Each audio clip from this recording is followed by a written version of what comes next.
교회와 우리 성도들과 가정을 선한 곳으로 인도해 주시옵소서. 우리는 갈 바를 알지 못하나 주님께서 우리를 인도하시기에 우리가 주님을 의지하게 하시고 인생의 거친 바람과 파도가 몰려올 때 잠잠케 하시는 주님의 말씀을 붙잡고 주님과 함께 날아올 수 있도록 우리를 인도해 주시옵소서. 이 시간 우리가 주의 말씀을 듣기 위하여 이 자리에 나왔사오니 우리 사랑하는 성도들이 그 말씀 가운데 기뻐 뛰며 주를 보게 되는 놀라운 은혜를 허락해 주시옵소서. 예수님의 이름으로 기도드립니다. 아멘. 오늘 말씀은 사도행전 8장에서 말씀 보도록 하겠습니다. 사도행전 8장 9절부터에 있는 말씀입니다. 사도행전 8장 9절부터 24절까지 있는 말씀 봉독합니다. 그 성에 시몬이라 하는 사람이 있어 마술을 행하여 사마리아 백성을 놀라게 하며 자칭 큰 자라 하니 낮은 사람부터 높은 사람까지 다 따르며 이르되 이 사람은 크다 일컫는 하나님의 능력이라 하더라. 오랫동안 그 마술에 놀랐으므로 그들이 따르더니 빌립이 하나님 나라와 및 예수 그리스도의 이름에 관하여 전도함을 그들이 믿고 남녀가 다 침례를 받으니 시몬도 믿고 침례를 받은 후에 전심으로 빌립을 따라다니며 그 나타나는 표적과 큰 능력을 보고 놀라니라. 예루살렘에 있는 사도들이 사마리아도 하나님의 말씀을 받았다 함을 듣고 베드로와 요한을 보내매 그들이 내려가서 그들을 위하여 성령 받기를 기도하니 이는 아직 한 사람에게도 성령 내리신 일이 없고 오직 주 예수의 이름으로 침례만 받을 뿐이더라. 이에 두 사도가 그들에게 안수함에 성령을 받는지라. 시몬이 사도들의 안수로 성령 받는 것을 보고 돈을 들여 이르되 이 권능을 내게도 주어 누구든지 내가 안수하는 사람은 성령을 받게 하여 주소서 하니 베드로가 이르되 내가 하나님의 선물을 돈 주고 살 줄로 생각하였으니 내 은과 내가 함께 망할지어다. 하나님 앞에서 내 마음이 바르지 못하니 이 도에는 내가 관계도 없고 분깃될 것도 없느니라. 그러므로 너의 이 악함을 회개하고 주께 기도하라. 혹 마음에 품은 것을 사하여 주시리라. 내가 보니 너는 악독이 가득하며 불의에 매인 바 되었도다. 시몬이 대답하여 이르되 나를 위하여 주께 기도하여 말한 것이 하나도 내게 임하지 않게 하소서 하니라. 아멘. 야곱에게는 몇 명의 아들이 있었을까요? 몇 명의 아들이 있었을까요?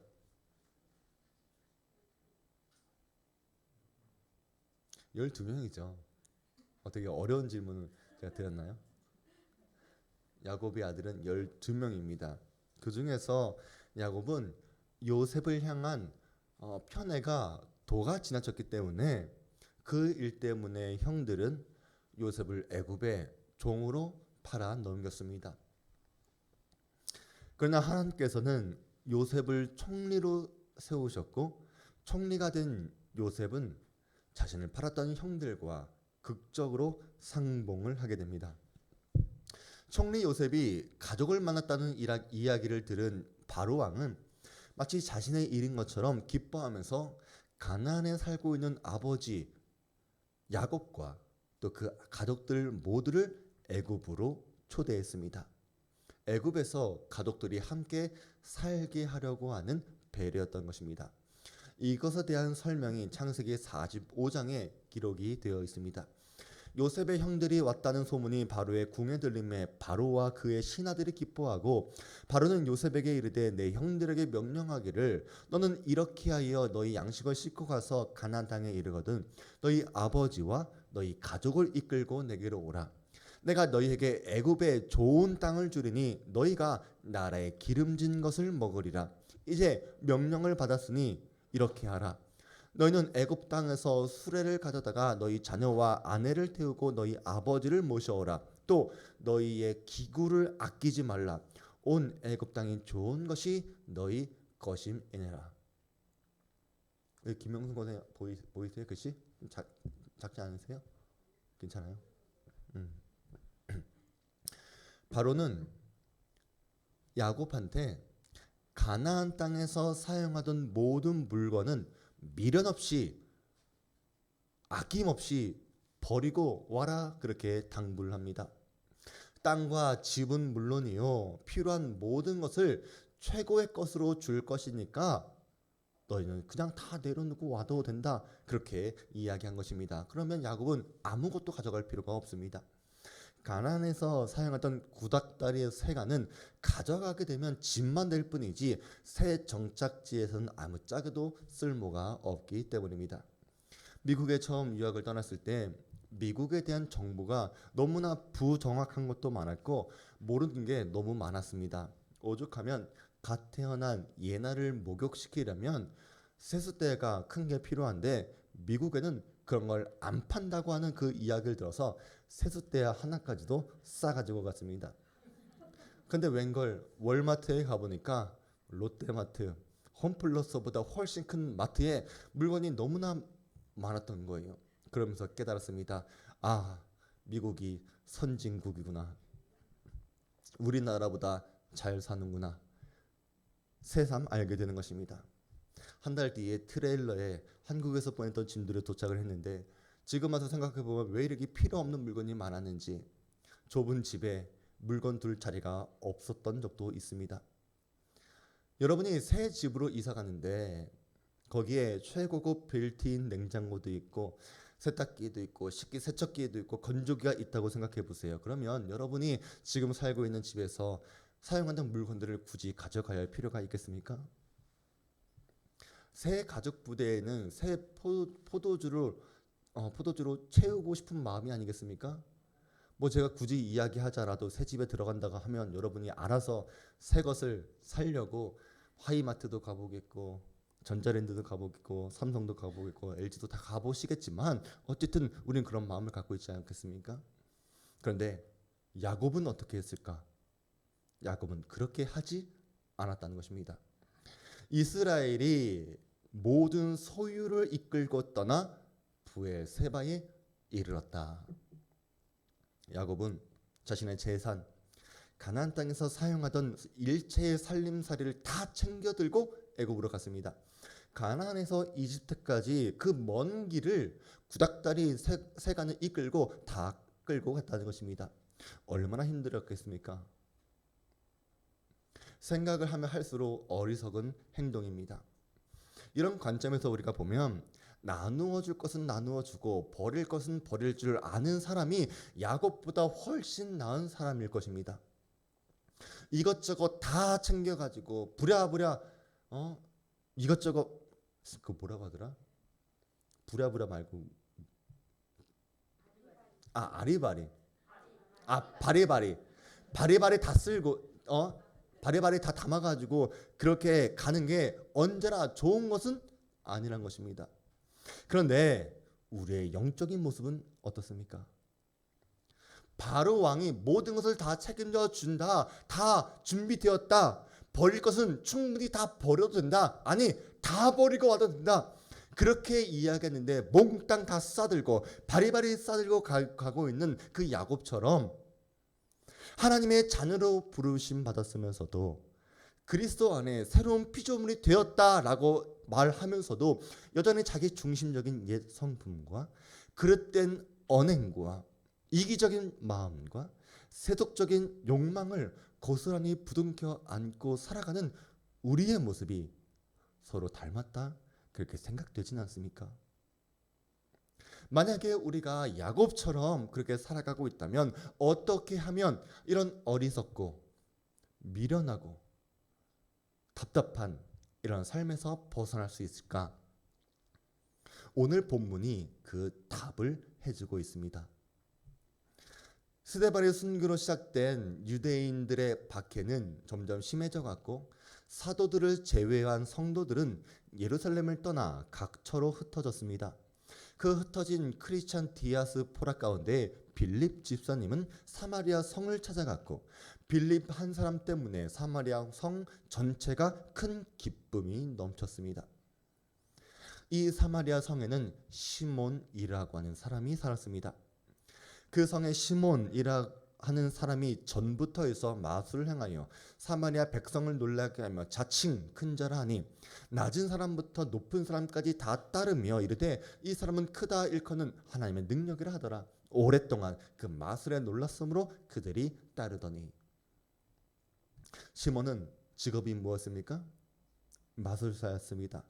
얼마나 신통했던지 스스로 나는 큰 자다 그렇게 자처할 수 있었고 사마리아 성 모든 사람들이 추앙하고 추종했습니다.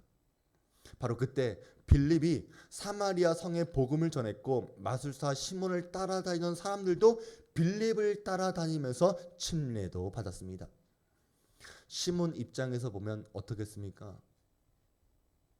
강력한 라이벌이 등장한 것입니다. 시몬 개인적으로 자신을 따르고 있던 무리들을 몽땅 다 빼앗아간 빌립을 생각할 때마다 얼마나 마음이 불편하고 부글부글 끓고 미워하고 꼴보기 싫겠습니까? 이 사람만 아니면 내가 예전에 하던 대로 내 마음대로 할 수 있고 사람들이 내 말에 끔뻑 죽었고 누구도 내 말에 토를 달지 않았는데 우리는 앞으로 그런 즐기는 삶을 살아갈 수도 있지 않습니까? 이 사람만 아니라면. 그렇지 않습니까? 여러분도 누군가가 여러분의 삶의 방식이나 방법들, 여러분의 생각, 고집들을 바꾸려고 하면 기분 안 좋잖아요. 그런데 시몬은 어떻게 했을까? 시몬은 똑똑한 사람이었습니다. 자기 고집을 내세우면서 빌립을 비판하거나 큰 소리 치거나 자기 말이 맞다고 이렇게 해야 된다고 주장하는 것이 아니라 빌립이 전한 복음을 들었고 침례도 받았습니다. 그리고 성경을 보니까 마음을 다해 전심으로 빌립을 따라다녔습니다.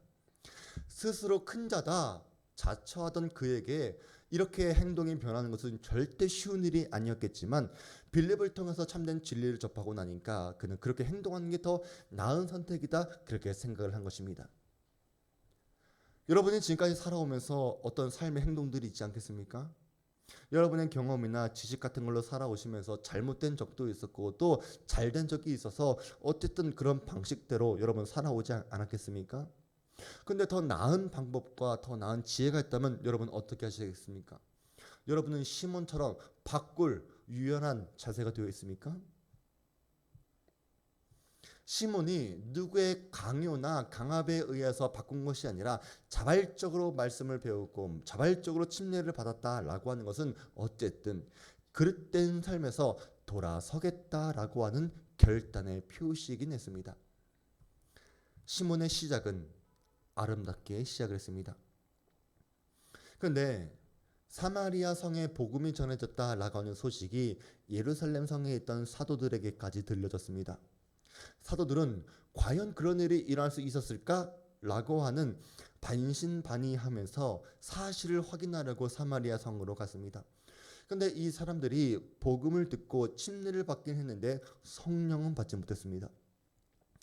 언젠가 우리가 이 사람들이 성령의 임재가 왜 없었는지를 살펴보긴 하겠지만 어쨌든 사마리아 성에 도착한 사도들은 사마리아 사람들 머리 위에 손을 얹고 그와 동시에 성령님께서 그들에게 임하심을 그곳에 있는 모든 사람들이 보고 듣고 느낄 수 있었습니다. 사도들이 사람들에게 안수할 때마다 성령님께서 임하시는 것을 본 시몬은 그 자리에서 지갑을 열어서 돈을 내밀면서 그 희한한 능력을 자신에게 팔라고 요구합니다. 시몬이 사도들의 안수로 성령 받는 것을 보고 돈을 들여 이르되 이 권능을 내게도 주어 누구든지 내가 안수하는 사람은 성령을 받게 하여 주소서 하니라. 시몬이 원래 뭐 하는 사람이었습니까? 마술사였습니다. 마술은 사람을 교묘하게 속이기도 하고 또 점을 치는 것도 마술에 속하는 것입니다. 그런데 이것을 그냥 배웁니까? 그냥 알게 됩니까? 아니잖아요. 먼저 마술사에게 돈을 주고 배우지 않습니까? 그러니까 성령의 임재 역시 돈으로 그 기술을 살 수 있는 것처럼 생각을 했다는 것입니다. 가장 중요한 순간에 사람들이 성령 받고 은혜 받고 마음이 바뀌고 삶이 바뀌려고 하는 그 중요한 순간에 시몬은 옛사람의 모습이 나타났다는 것입니다. 옛날 성품, 옛날 습관, 옛날 사고방식, 옛날 삶의 태도가 자기도 모르게 저절로 나온 것입니다. 이 사람을 외적으로 보면 침례도 받았습니다. 빌립을 전심으로 따른 그리스도인처럼 보였습니다. 원래 이 사람은 인기도 많았고 사람들이 많이 따랐기 때문에 여전히 예수를 믿고도 인기 있는 신앙인으로 살아갈 수 있었을 것입니다. 그러나 여전히 그 속에 있는 사람은 마술사 시몬의 모습이 남아 있었다는 것입니다. 그러니까 애굽의 바로 왕이 새 것으로 채워줄 테니 옛날 것은 다 버리고 와라 그렇게 말했는데 구닥다리 세간살이를 다 들고 온 야곱처럼 주님을 믿는다 말하면서 옛사람의 모습을 그대로 들고 있는 시몬이나 우리도 어쩌면 똑같을지 모른다는 것입니다. 이 시몬에 대한 사도 베드로의 질책이 20절부터 나옵니다. 베드로가 이르되 내가 하나님의 선물을 돈 주고 살 줄로 생각하였으니 내 은과 내가 함께 망할지어다. 하나님 앞에서 내 마음이 바르지 못하니 이 도에는 내가 관계도 없고 분깃될 것도 없느니라. 헬라어 원문에 보면 내 은과 내가 함께 망할지어다 그런 말부터 시작합니다. 그러니까 일단 저주가 선포되고 이 문장이 시작되는 것입니다. 그렇지 않겠습니까? 하나님을 믿는다 그렇게 말하면서도 하나님보다 돈의 힘을 더 신뢰해서 성령의 임재마저도 돈으로 살려고 했으니까 어떻게 하나님과 바른 관계를 맺을 수 있으며 또 하나님 나라에서 무슨 분깃이 있겠습니까? 하나님을 믿는다 말하면서도 옛 삶을 청산하지 못한 시몬에 대한 베드로의 질타는 오늘날 우리를 향한 주님의 질타이기도 한 것입니다. 언제나 말하지만 돈이, 재물이 교회의 부흥을 이끌어낼 수는 없습니다. 부흥은 돈으로 살 수 없습니다. 돈이 많다면 풍성한 무엇인가는 할 수 있겠지만 그것이 부흥을 일으킬 수는 없는 것입니다. 부흥은 하나님의 살아계신 증거입니다. 하나님께서 부흥을 일으키실 때 우리의 재물이 쓰여지는 것이 감사하고 은혜인 것이지 돈이 없다고 해서 하나님께서 부흥을 일으키지 못하는 것은 아닙니다. 베드로는 강한 질책으로 시몬을 나무랐습니다. 하지만 베드로가 시몬을 질책만 한 것은 아니었습니다. 그에게 사랑 가운데 권면도 해주었습니다. 그러므로 너의 이 악함을 회개하고 주께 기도하라. 혹 마음에 품은 것을 사하여 주시리라. 내가 보니 너는 악독이 가득하며 불의에 매인 바 되어도다. 베드로는 그 시몬의 마음속에 악독과 불의로 가득 찬 것을 보았고 시몬에게 회개와 기도할 것을 권했습니다. 여기서 우리가 좀 오해할 수가 있는 게 회개하고 주께 기도하라 혹 마음에 품은 것을 사하여 주시리라 이 말은 회개하고 기도하면 혹시라도 용서받을 수 있을지 모른다 그 말이 아니라 회개하고 기도하면 반드시 용서해 주실 것이다 라고 하는 뜻임을 여러분 아시기 바랍니다. 우리는 회개하고 기도하면 주님께서 용서해 주신다 라고 하는 말을 너무나 잘 알고 있습니다. 또 그렇게 믿고 있습니다. 그런데 여기서 주께 기도하라 라고 말한 이 의미는 여러분이 알고 있는 것과 다른 또 다른 중요한 의미도 있습니다. 원래 기도라고 하는 단어가 헬라어 프로시코마이라고 하는 단어인데 우리가 알고 있는 기도가 바로 이 단어 프로시코마이입니다. 그런데 여기에 쓰여진 헬라어 기도라고 하는 단어는 프로시코마이라고 쓰여진 것이 아니라 데우마이라고 써져 있습니다. 이 데우마이라고 하는 단어는 묶어두다, 붙들어매다 라고 하는 뜻을 갖고 있습니다. 그러니까 주께 기도하라 라고 하는 말에 어떤 의미가 있다는 것입니까? 우리가 주님께 기도해라 라고 하는 의미도 있지만 또 다른 말로는 너 자신을 주께 묶어 두어라, 내 마음을 주님께 동여 메어라 라고 하는 뜻도 있다는 것입니다. 근데 이 말은 베드로가 갑자기 만들어낸 단어가 아니었습니다. 이미 예수님께서 제자들에게 하신 말씀이기도 했습니다. 누가복음에 있는 말씀을 보니까 이러므로 너희는 장차 올 이 모든 일을 능히 피하고 인자 앞에 서도록 항상 기도하며 깨어 있으라 하시니라. 예수님께서는 제자들한테 너희가 환난을 만나겠지만 너희가 주님 앞에 떳떳하게 살아갈 수 있도록 항상 기도해라 그렇게 말씀하셨는데, 여기서도 기도가 프로시코마이가 아니라 데오마이, 그러니까 환난을 만날 때 그냥 기도해라, 간구해라, 소원을 빌어라, 그것이 아니라 너희의 마음을, 너희의 자신을, 너희의 생각을 주님께 동여매라 라고 말했다는 것입니다. 동여맨다 라고 하는 것은 반대로 주님께서 제자들을 붙들고 계시다고 하는 의미이기도 합니다.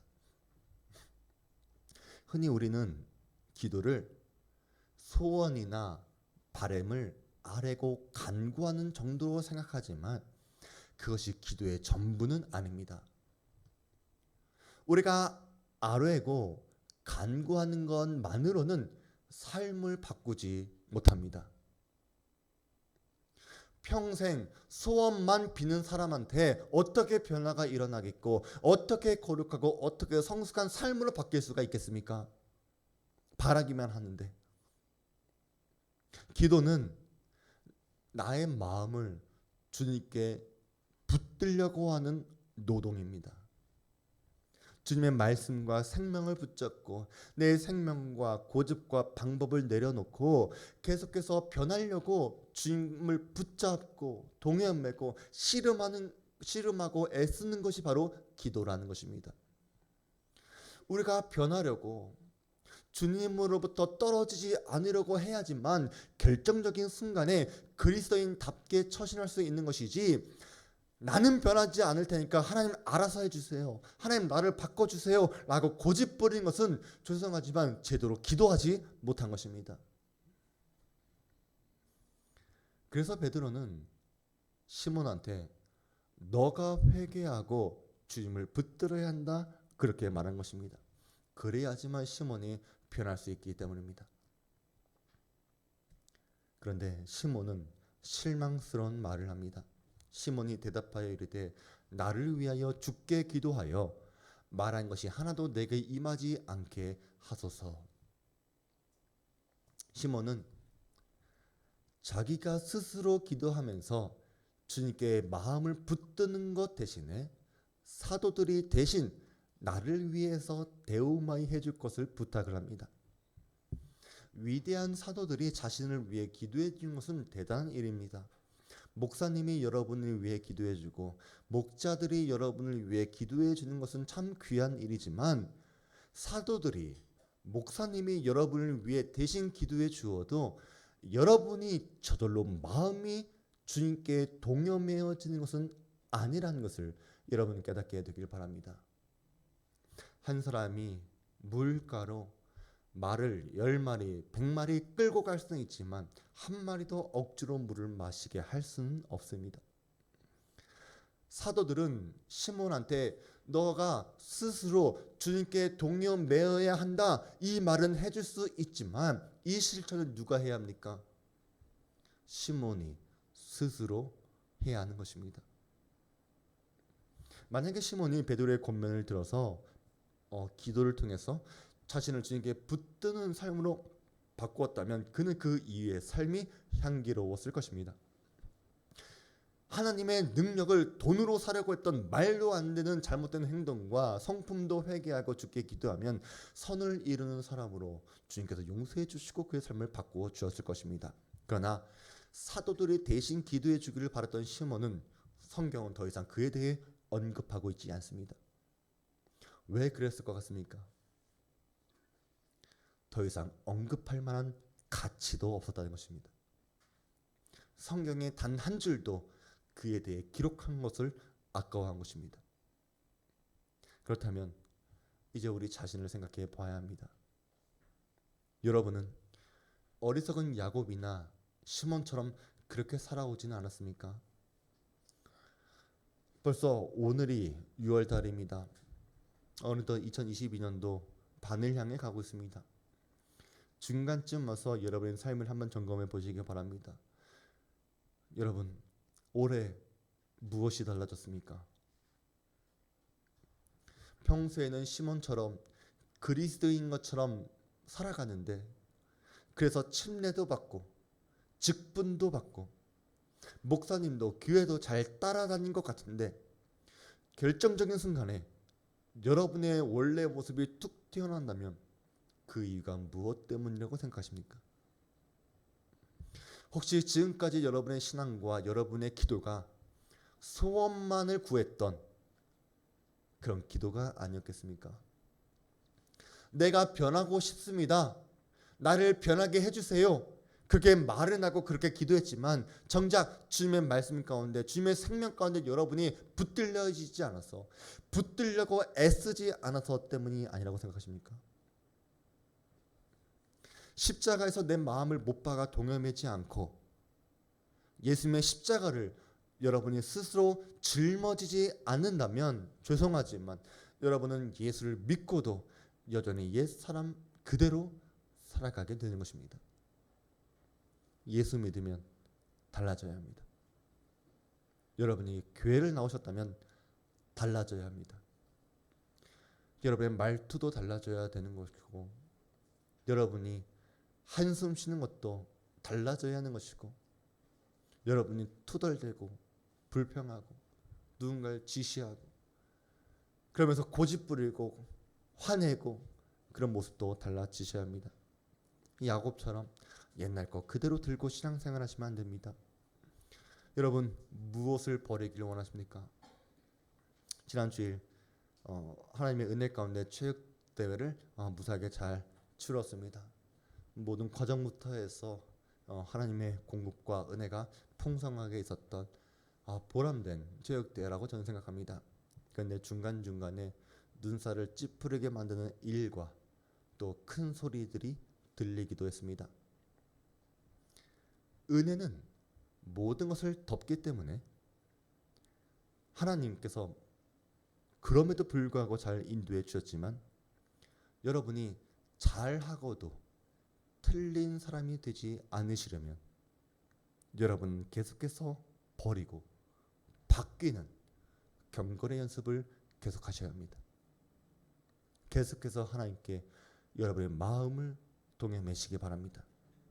옛 습관, 옛 고집, 옛 말투, 옛 성품들 이제는 버리기를 애쓰시고, 대신 비워진 그 그릇 가운데 성령의 열매로 채워가시는 시간과 과정을 지나갈 때 여러분은 앞으로 향기롭고 아름다운 사람이 될 것입니다.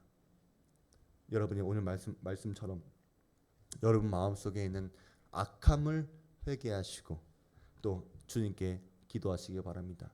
그렇다면 하나님께서 우리 마음속에 품은 것도 주님께서 용서해 주실 것입니다. 이런 은혜 갖고 살아가는 우리 모든 주안교회 성도들 되시길 바랍니다. 하나님 아버지, 오늘 우리의 옛 사람의 모습을 안고 살아가는 어리석은 우리의 모습을 생각하게 하시니 감사드립니다. 하나님의 자녀가 되었으면서도 하나님의 자녀로서의 삶을 누리지 못하고 자유하지 못하는 것은 우리들의 오래된 습관과 어리석음과 죄악된 모습으로 가득 차 있기 때문임을 알게 하셨사오니 이제는 새로운 사람의 모습으로 살아갈 수 있도록 좀 도와주시옵소서. 그러기 위하여 주님께 기도하고 주님께 동여매고 주님을 붙잡고 살아가기 위해 애쓰고 노력하는 우리 성도들 되게 해주시고, 주님께 매여 있는 우리 성도들이 될 수 있도록 주님 도와주시옵소서. 예수님의 이름으로 기도드립니다. 아멘. 하늘에 계신 우리 아버지여, 이름이 거룩히 여겨 봐주시옵. 나는 임하옵시며 뜻이 하늘에서 이름같이 땅에서 이루어지이다. 오늘날 우리에게 일용할 양식을 주옵시고, 우리가 우리에게 죄 진 자를 사하는 것 같이 우리 죄를 사하여 주옵시고, 우리를 시험에 들게 하지 마옵시고 다만 악에서 구하옵소서. 대개 나라와 권세와 영광이 아버지께 영원히 쌓옵나이다. 아멘.